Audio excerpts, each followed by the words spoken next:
Can everyone hear me? Is this thing on? Okay. So thank you. So let me start with this, just the ability to read, right? A lot of you probably take for granted that you can even read, but in my household, I grew up, my mother couldn't read.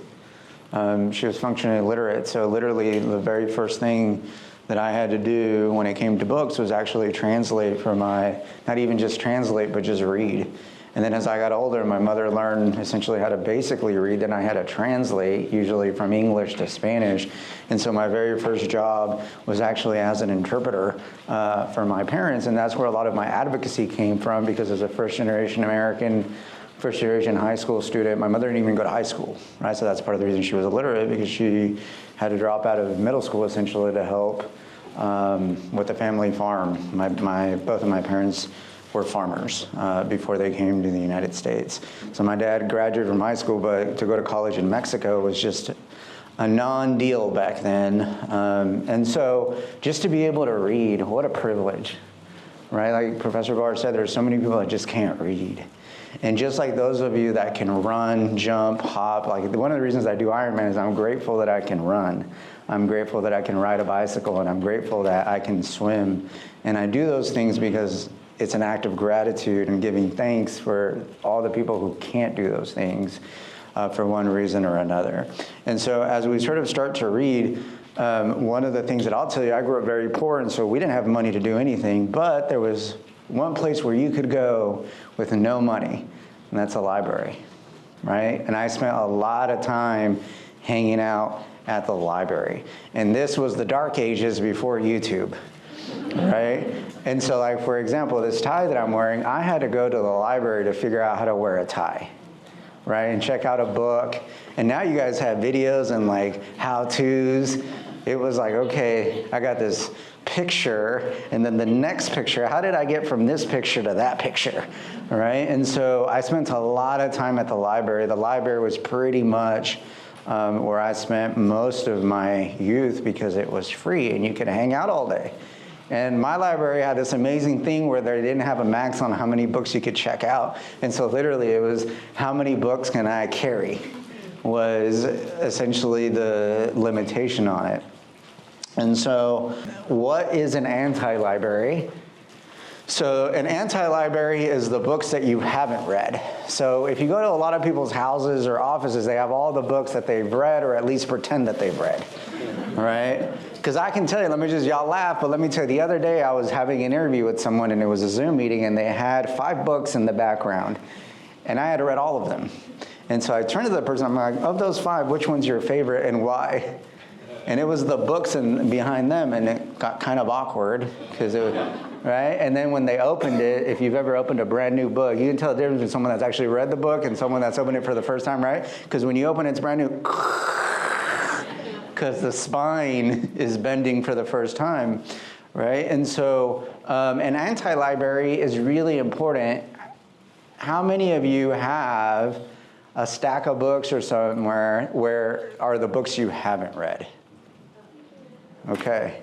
Now, that is an anti-library. It's the books that you intend to read at some point, but you just haven't gone around to it. And so for me, for example, in my anti-library, I have a big one where I have bookshelves of books that I'm going to get to as soon as I can, and then I have this really small anti-library that's a stack of 5 books, and I'm not allowed to add one to the top until I take one from the bottom, and that's how I work through the work. And so the first time that I read anti-library was actually in Nicholas Taleb's Black Swan. And that's where I learned that there was a name for this thing other than procrastination, right? And so don't tell people you're procrastinating, show off and be like, I have an anti-library. Oh, you don't know what that is. I'm sorry, you're not as well read as I am, right? So one of the first things that I want to share with you is this question that I get all the time when people ask me, what do you read for fun? Fun? I don't read for fun. I can't tell you the last time I read a book for fun. I honestly can't. What I do is I read in a almost maniacal, systematic approach. There's nothing, I don't just randomly read books. There's always something that I'm apt to when I'm reading, right? And so I'm going to give you an example. So in 2016, President Trump, oh, and before I get started, I'm speaking on behalf only of Mario K. Castillo, not the Lone Star College Board of Trustees, not the administration. I'm speaking only for myself, and I'm looking straight at the camera back there so that I don't get in trouble. All right? I am exercising my First Amendment rights, speaking on matters of public concern. Thank you. And for those of you who don't know, I am a board-certified labor and employment lawyer, and I just invoked my First Amendment rights to say what I'm about to say. So anything done against me will be retaliation, and I have a cause of action. All right, so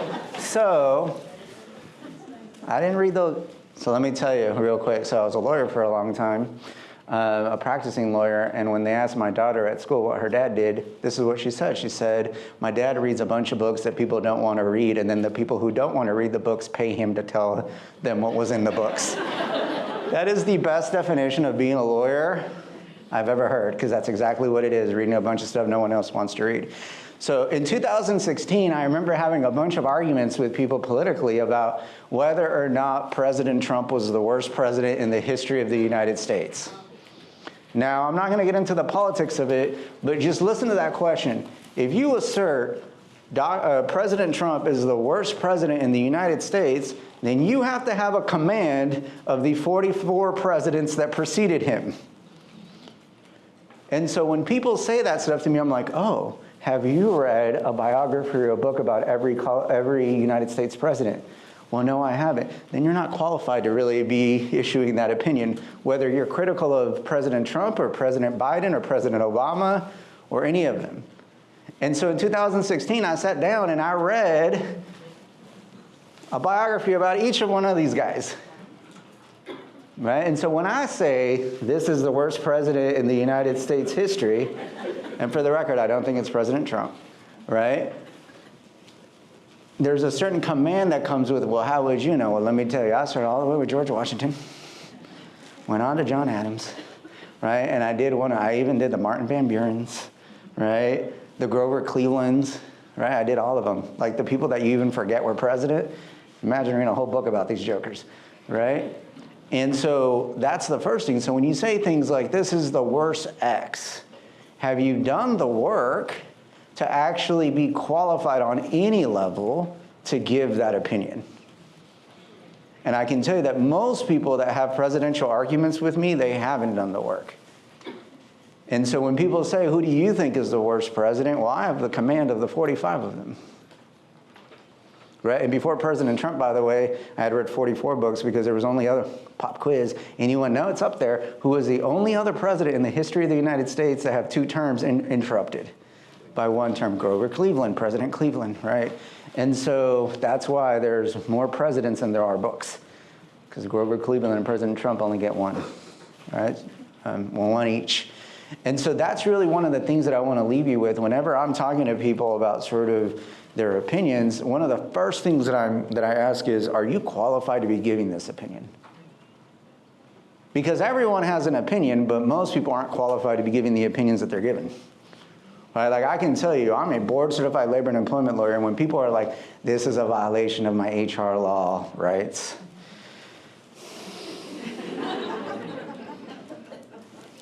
when someone says this is a hostile work environment, that means a very particular thing to those of us that know, and you're just throwing it around because someone ate your sandwich, right? Like, I get it, you're hungry and you're angry, but you're hangry, but it's not a hostile work environment, right? A hostile work environment means a very particular thing. And so a lot of times, I can tell you, I don't engage with people because they're not qualified and merit engagement because they haven't done the work. And I mean, that's just sort of one of the things and so if you want to be taken as a serious person, you got to do the serious work. So I'm telling you, you come to talk to me about presidential analysis, we'll talk about Grover Cleveland, we'll talk about all the things, right? And I'll tell you, there's even a difference, for example, about the most beautiful written book of all the 45 that I've read. And that was, I think, McCullough's, I think you brought up McCullough. McCullough wrote a great biography of President Truman. And that was the best written book. Right? When I think about sort of the best president, hands down Abraham Lincoln. right? And he did some real jacked up things, by the way, like suspending the writ of habeas corpus.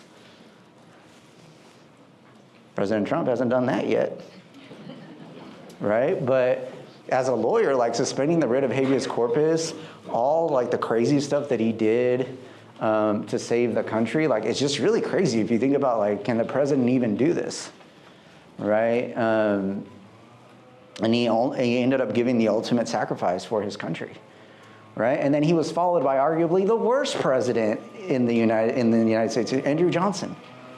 Right? We had this beautiful Reconstruction thing going on, and then Andrew Johnson comes and is like, yeah, I don't think we're going to do any of that. And we're still suffering the consequences of Andrew Johnson's presidency to this day. He ended Reconstruction, right? And so literally, as you sort of work through this, think about that, right? As you're researching whatever you're researching, have you done the work to be able to opine? Because my father, as uneducated as he was, would always tell me, if you don't know what you're talking about, and he had all these Spanish proverbs that were basically like, it's better to be thought a fool than to open your mouth up and confirm it. Things like that, right? And here's the thing. When you step into the room with someone that really knows, you don't have to tell them that you don't know. They're going to know that you don't really know. Right? Like, think about anything cool if you're a student, right? Like, if I walk in and I say something like, let's see here, no cap. No cap, that person is full of crap. It rhymed, right? If I use it wrong, then you don't have to tell me that you see me foolishly because I used it wrong. But I've already made a bad impression on you because I'm using a phrase to be cool, which is the most anti-cool thing ever, to try to fit in by using a word that's not really in your vocabulary to try to fit in, and then you use it wrong and it's like double the damage. Right? It's the same thing when you're talking about something, especially with an expert of something, and you don't know what you're talking about. Most of the time, people are kind and polite, and they're just going to be like, yes, sure, sure, sure. And then they move on. But it's really important to have done the work.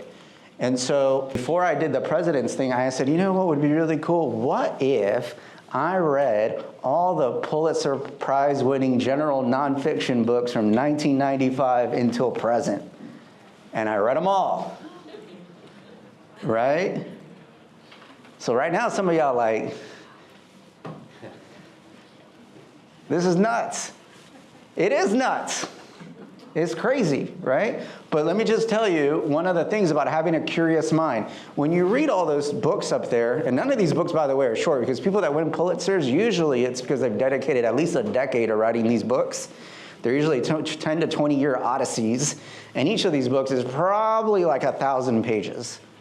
Right, at least, and it's that really small print, right? I didn't need glasses, by the way, until I went to law school. It's law school that ruined my eyesight. But let me just sort of tell you, one of the coolest books on this list is actually this one right here, Annals of the Former World. Now, Annals of the Former World, brace yourself, is a geology book. It's a book about rocks. Now, why on earth would this be one of the coolest books up there? So the book was written by a geologist that basically starts in New York City, up in the northeast corner, and drives all the way across America. And as that person's driving across America, they're basically chronicling the geological formations across the United States and explaining sort of, when you travel down I-10, this is what's on your left, this is what's on your right. And so I'm telling you, all of us have been on a road trip, right? When you cut through a rock. Now, when I go on a road trip and I cut through a mountain, I'm like, oh, yes, yes, that is, right? Because even like, they're called cuts.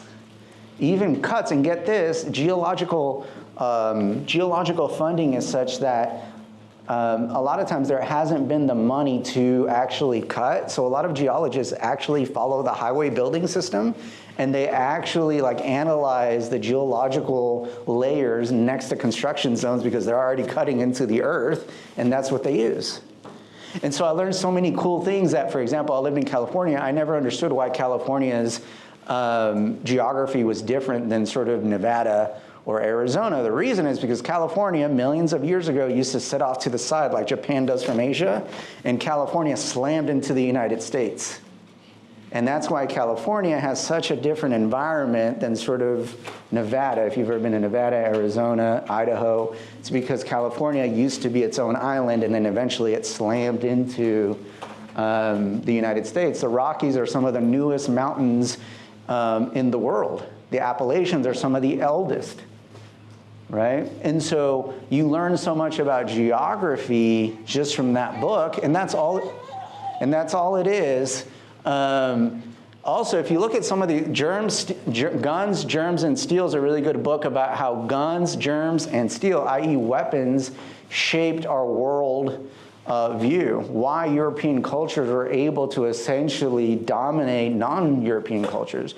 For example, horses and four-legged animals really didn't exist in North America until the Europeans brought them over, right? So think about it. You show up with a horse and someone's on foot. Even if you have the fiercest warriors on foot, you have an advantage because you've got guns, you've got germs, and you've got animals that they don't have. And so each of these books, I'll also tell you, taught me a lot about how horrible the world can be to one another. A lot of these books, so for example, Locking Up Our Own Crime and Punishment in Black America is a really great book about sort of the incarceration rates of Black Americans. It's really sort of the rise of ISIS, right? Why does ISIS sort of hate us? Well, there's a really good book there, The Sixth Extinction. There's been 5 extinctions. You see what I'm saying? Like, look, this was like a year and a half of work to be able to tell you, like, in just 30 seconds, like, this is what all these books are. And that's what it's required. A lot of these books are really terrible. This was a really interesting one, too. They were all really interesting. Look, A Problem from Hell, you know that one's going to be dark. It was about genocide, right? Here's a civil rights, history of Soviet camps, the gulags, gulag in Kenya. These are all like really terrible things that we do to one another as humans. Like so many of our general nonfiction Pulitzer Prize winners are about the terrible things that we do to each other as a society. One that was really interesting too, let me see if I can find it. This Slavery by Another Name was really good too because it talked about sort of how even though technically slavery ended, there was a lot of sort of Jim Crow rules that sort of still enslaved a lot of people metaphorically, if not physically. But I'll tell you, there was one, and I'm looking for, oh, here it is. Embracing Defeat, Japan in the Wake of World War II.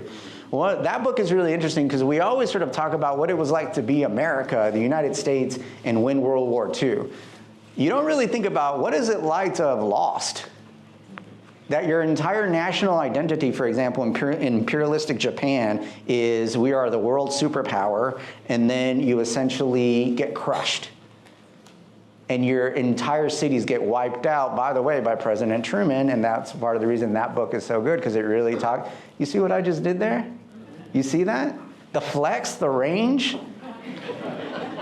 This is what I hope for y'all, right? I took a book that I read about the presidents, and now I'm connecting it to this general nonfiction book about what it's like to be the people that got the bomb dropped on them.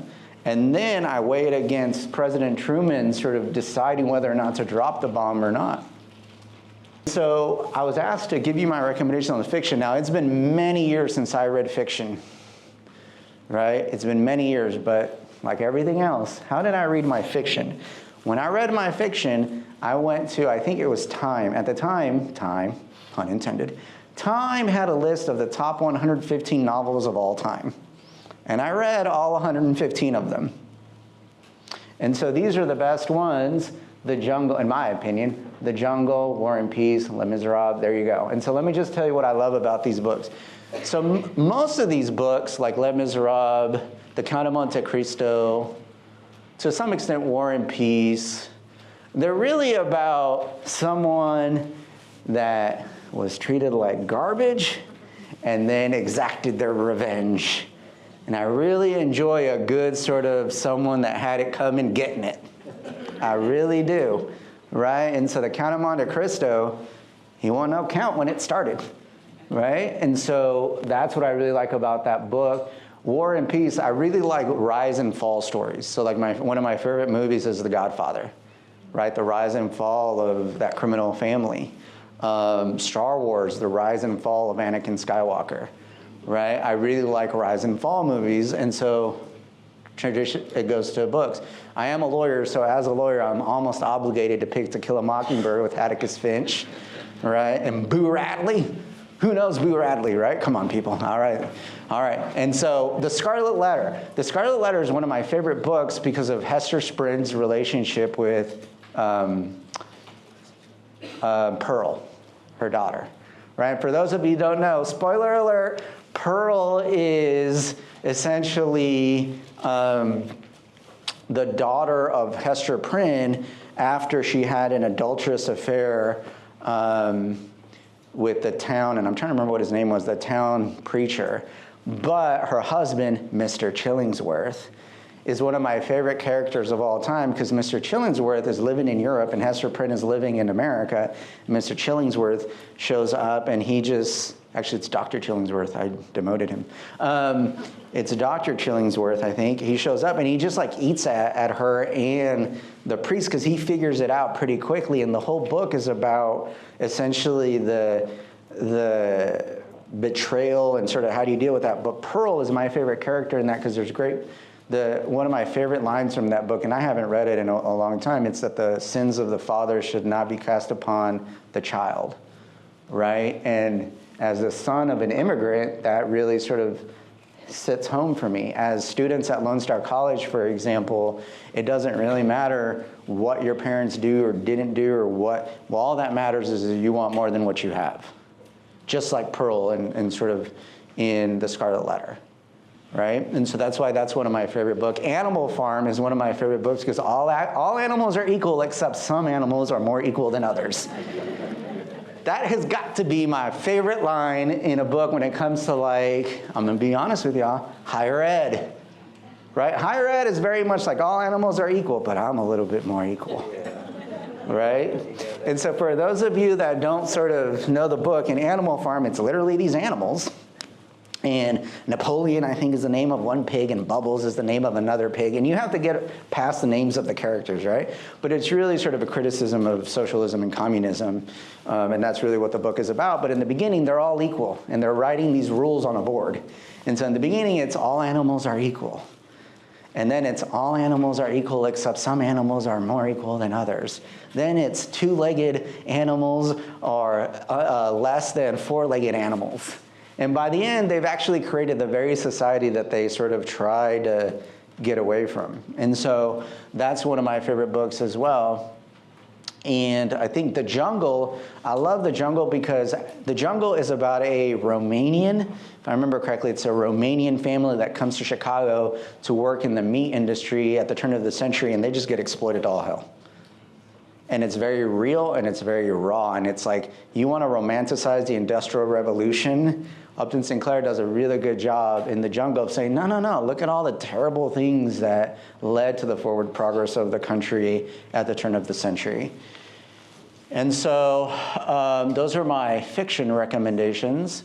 On the nonfiction, so I can tell you that the 1619 Project was one of those books where I became so enraged when I was reading it that I had to like put it down and like calm myself and then come back and read it. For those of you who don't know, the 1619 Project is, I believe, the seminal work on slavery in America. It's incredibly well researched, and it starts at 1619 because that is the first time that we know of that slaves were off-boarded essentially in North America. Now, I can tell you that I want everyone in this room, if you want sort of the 1619, what it's about, I'm going to tell you in 1 minute. 10 seconds. I want you to imagine the worst thing that you can imagine slavery to be.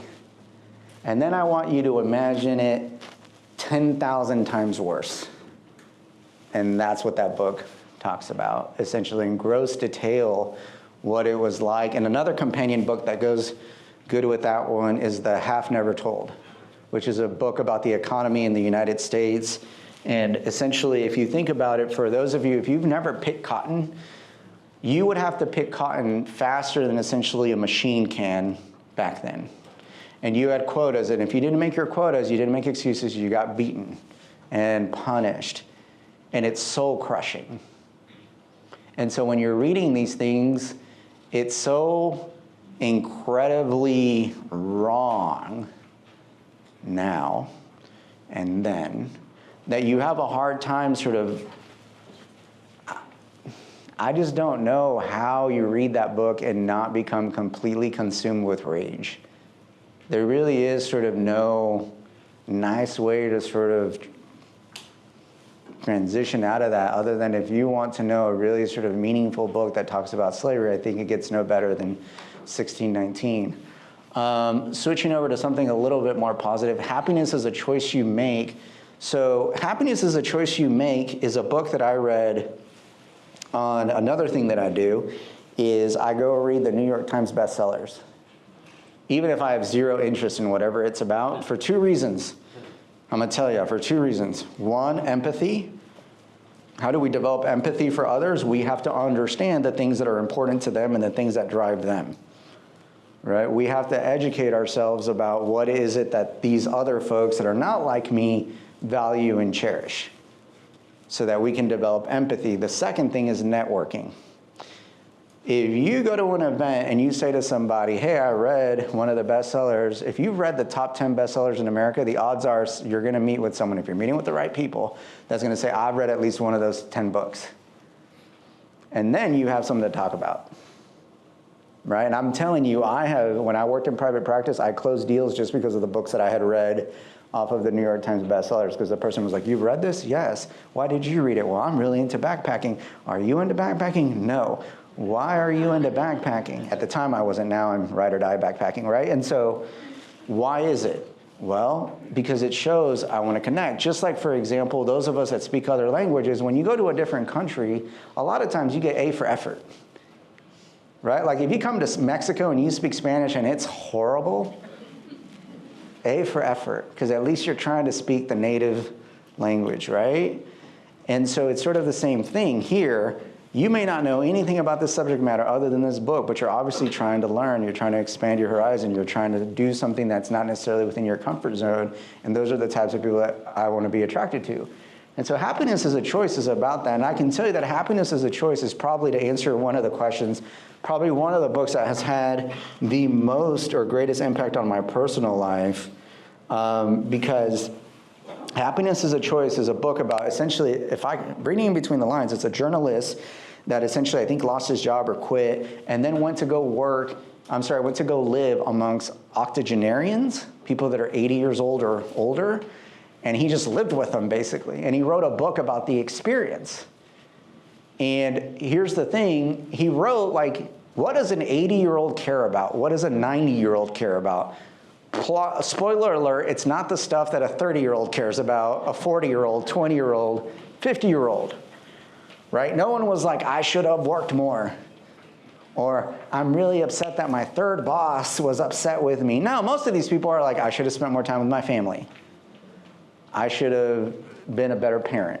I should have been a better husband, a better wife. I should have been a better relationship, insert here. Things that we take for granted in this book, for example, those of you that don't live on the ground floor, it is a privilege to not live on the ground floor. All these people have to live on the ground floor because they can't get any higher than the ground floor. Plugging things in, right? All of you have devices. We plug things in and we take for granted that we have the cartilage in our hands to essentially plug things in. But for these folks, just plugging stuff in is hard. And there's a bunch of stuff like that. How do you get groceries inside the house, right? If you're like me, where you want to carry, I'm one of those people that's like 50 bags at a time. I don't want to do it. Guess what, ladies and gentlemen, soon you can't be, even if you want to, you're not going to be able to, right? And so it sort of showed me an 80 or 90-year-old perspective on how I'm living my life now. And I can tell you that I had a great impact on how I lived my life in my 40s, because I didn't want to be one of these people when 80 or 90 years old sort of having that conversation. The Black Swan, I recommend all of Nicholas Taleb's books. Black Swan is probably the one he's most famous for. He also has one called Anti-Fragile, Anti-fragile is the opposite of not fragile. Anti-fragile is something that gets better with chaos and tension and things of that nature. So it's not robust or it's not resilient, it's anti-fragile. It's literally all the chaos that you produce around me is going to make me better. Because I'm not only going to overcome this, I'm going to build a mechanism inside my mind that is going to make me better because of the chaos that you have provided for me. And so Nicholas Taleb talks a lot about those. Black Swan in particular, a Black Swan event is an event of unforeseen that you could not foresee. So the whole point of this, I have a bachelor's degree in economics, along with government. In economics, so many people spend so much time trying to predict the future. What would a reasonable person do? Nicholas Taleb comes in and says, you have Black Swan events that completely throw upside down your plans, and if you're not anti-fragile, you're going to lose. So what is a Black Swan event? COVID-19. In 2019, a bunch of people had a bunch of plans about what they were going to do in 2020. We had all these economic models about how things were going to work. 2020 happens, COVID-19 happens, and guess what? Your little nice plan, it goes out the window. The only people that survive 2020 in a corporate world are those that are anti-fragile, right? And so he's really been instrumental. 1491 is a book, exactly what it sounds like. What was America like in 1491?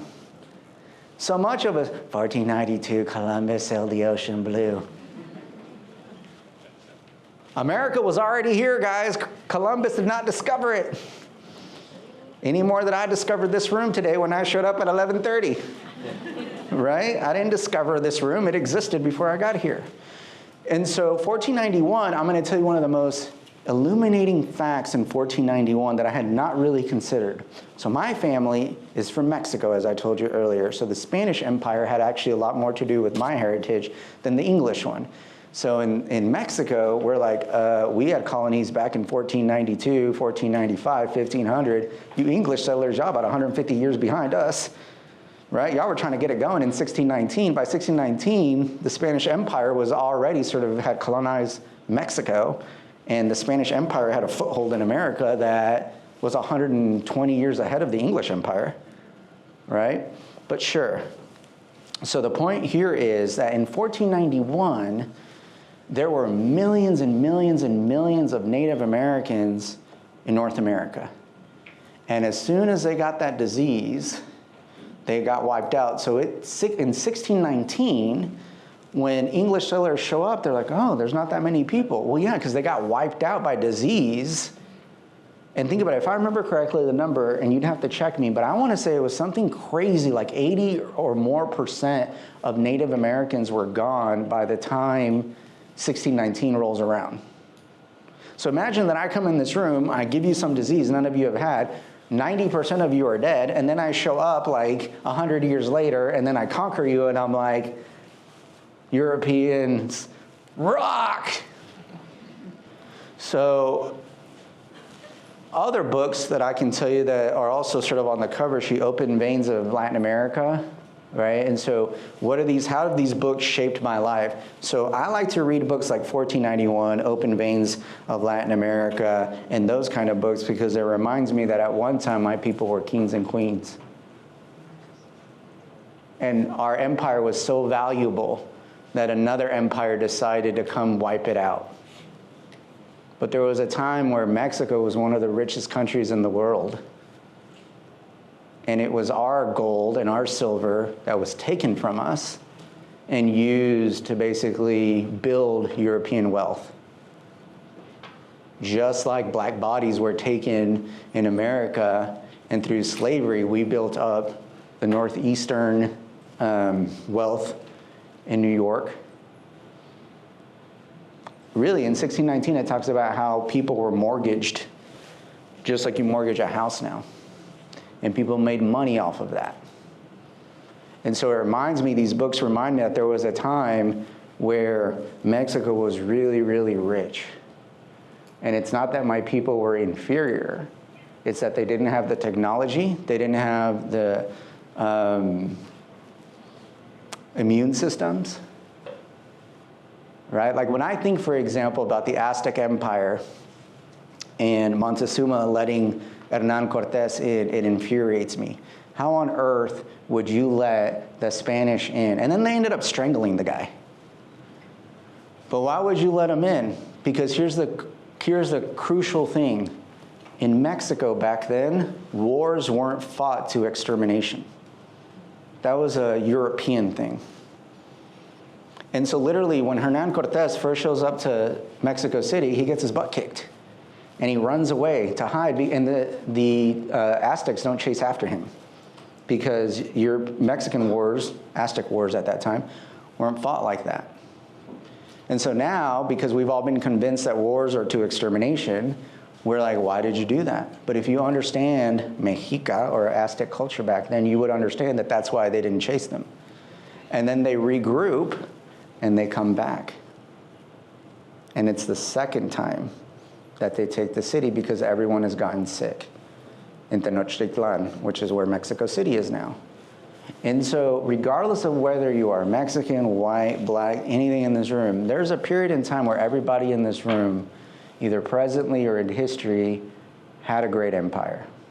And one reason or another, it went by the wayside. And in America right now, we have a great empire here in the United States, right? But just like Rome fell, the United States can fall. Just like the Aztec Empire fell, so can the United States. And so when you sort of read about all these empires and you see these really bright people, hardworking people that meant well for the most part, when their empires fall, it should be a lesson to why it is important that we be an educated population. And so I think that is my 45 minutes. Let me finish. When affirmative action was white, that's the one that I forgot. So when Affirmative Action Was White is a great book that one of the things that I love to do is I like to read original works. So when I read a book and it's like, I got this from this book, I'm like, thank you so much. I'm gonna go read the original work. And so I got When Affirmative Action Was White from Ta-Nehisi Coates' Between the World and Me. And When Affirmative Action Was White has a really special place in my heart because I'm a labor and employment lawyer. And so that book talks about FLSA, the Fair Labor Standard Act, that talks about minimum wage. There was 2 exemptions in I want to say it was 1928 when the FLSA was passed, which is the minimum wage law. There was 2 exemptions, domestic workers and agricultural workers. Guess who made up most of domestic workers and agricultural workers in 1928? Guess.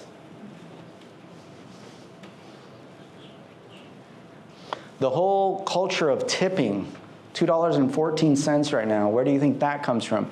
It comes from freed blacks in the Civil War who essentially had nowhere to go, would go from farm to farm, and they got paid whatever the person was willing to tip them. And in 1928, when the FLSA gets passed, the only way you can get the South to pass the FLSA to give everybody else a minimum wage is to exclude these folks. And so when you go read the law, it just says agricultural workers and domestic workers. You have to read these other books to know, wait a minute, it might say that, but this is the target group. And so a lot of the middle class in America was built on the FLSA.